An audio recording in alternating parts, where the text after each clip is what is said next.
ניתוח בריאות, ובניתוח, כמו בכל בית חולים, הגישו עוף מכובס, שזה מזעזע, כאילו אוכל של בית חולים. גרגעתי נורא לבעלי חיים שלי, לתרנגולות, לכוס קפה בבוקר איתם, להאכיל אותם, להיות איתם, לטפל בהם, ולא היה לי את זה בבית חולים.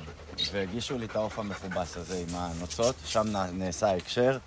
באותו רגע הבנתי שהבעל חיים שאני אוהב ומגדל כל החיים בעצם זה הבעל חיים פה שהגישו לי, ומאותו רגע חקרתי על התעשיות ונהייתי טבעוני.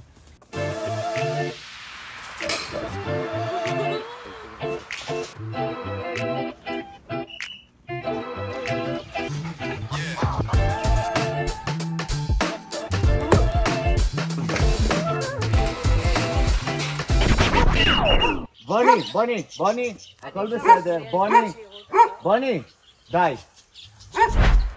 ברוכים הנמצאים, החווה של יוסי, מקום לחיות באהבה, חוות מקלט ושיקום והצלת בעלי חיים במדינת ישראל. כרגע אנחנו סביב 300 בעלי חיים, אני אומר סביב כי בשעה זה יכול להשתנות, כשמגיע טלפון מגיע עוד בעל חיים נוסף.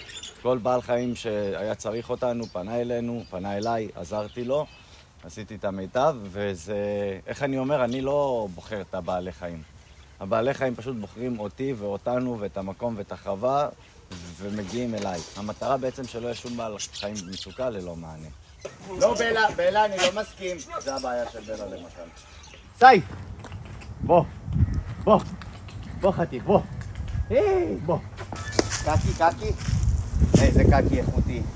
איזה קקי איכותי של חציר איכותי. סייף שלנו הגיע לפני 3 שבועות, הוא הגיע מאזור הדרום, הוא שימש לצערנו לרכיבה, כמו שהרבה סוסים במדינה משמשים שלא לצורך. אז אנחנו במתחם של התרנגולות, כמובן הדלת פתוחה, הן יכולות לצאת, לרוץ, לעזים, לכל רוב מתחמי החווה, החווה מגודרת. כן, המתחם מאוד קטן, ככה שאני מוגבל בכמות התרנגולות שהחווה יכולה להכיל ולהציל, עד שאני מוצא בתים. אז יש לנו תרוזיות, שזה ציפור שלא תשרוד בטבע הארץ ישראלי. מרביעים אותם, מוכרים אותם בחנויות בדרך כלל, בכלובים מאוד קטנים, ככה גם הם הגיעו אלינו. קיבלו מתחם גדול, המטרה להרחיב כמובן את המתחמים האלה. אני רוצה שיהיה להם איפה לעוף. קח, ותהיה לי בריא.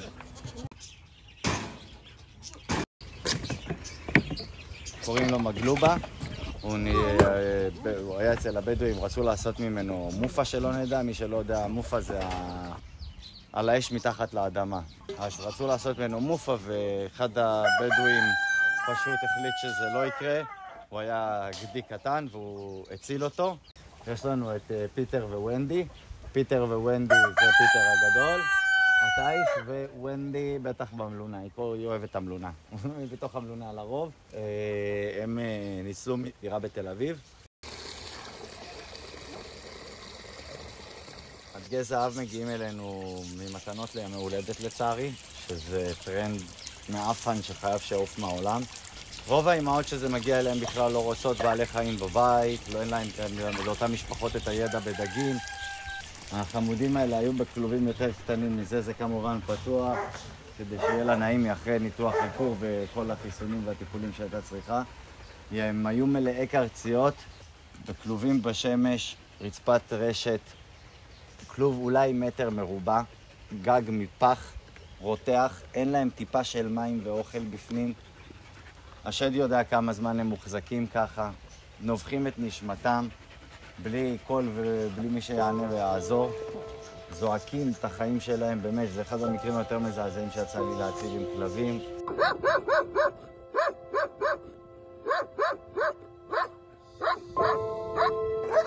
בלי אוכל, בלי מים, תסתכל על הצלחת של המים, תסתכל את האוכל. כן, תסתכל.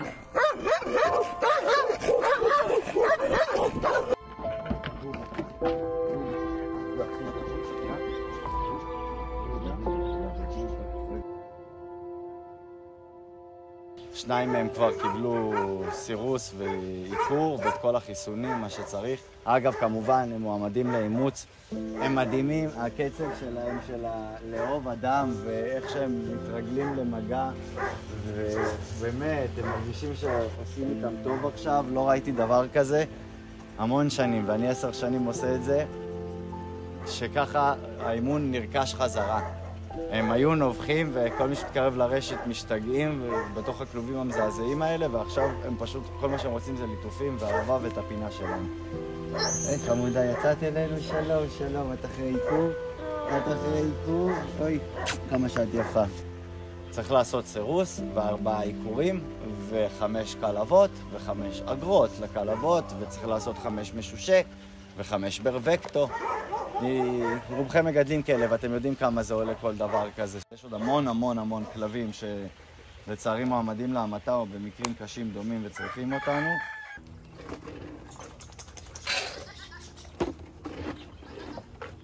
ה-7 באוקטובר זה נושא רגיש וקרוב לכולם. המון חברים, לא צריך להרחיב, אתם יודעים, בין אם נפצעו, בין אם זה נרצחו, הורים לילדים גם ביניהם. מלך הארץ ומיטב האנשים שהיו איתנו, חברים קרובים גם של החווה אגב, שהיו עוזרים לחווה ולבעלי החיים, לא רק לי. כאלה שעזבו את הארץ לצערי, שזה כבר נושא אחר מהמילואים, שפשוט עזבו את הארץ בגלל המלחמה, ואז הכלב נשאר מאחור, ונשאר פה לחסות מלאה עד שנמצא לו בית ופתרון. כלביות מפוצצות, אנשים לא מאמצים, הכלבים מפתחים תלות, חרדות נטישה, בעיות כאלה ואחרות בגלל הכלובים שהם נמצאים בהם, ואז גם הסיכוי למצוא להם בתים ולא שימצאו את עצמם בשקית שחורה מומתים קטן לאפס. אם היו מנהלים את זה נכון, אני בטוח שבאמת לא היה צריך להעמיד 100,000 כלבים בשנה במדינת ישראל.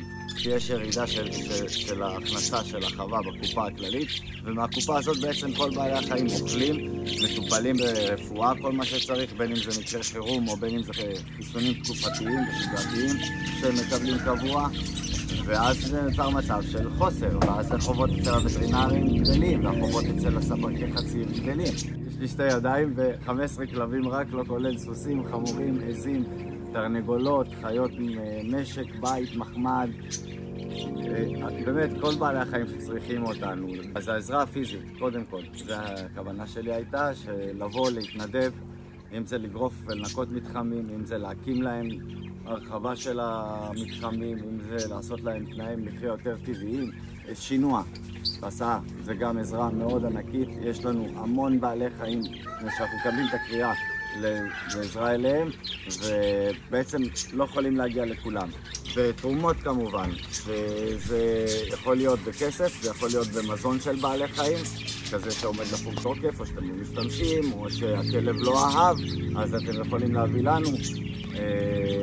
אפשר לתרום גם בשירות לווטרינרים, לבתי חולים לבעלי חיים, לספקי מזון, מי שרוצה.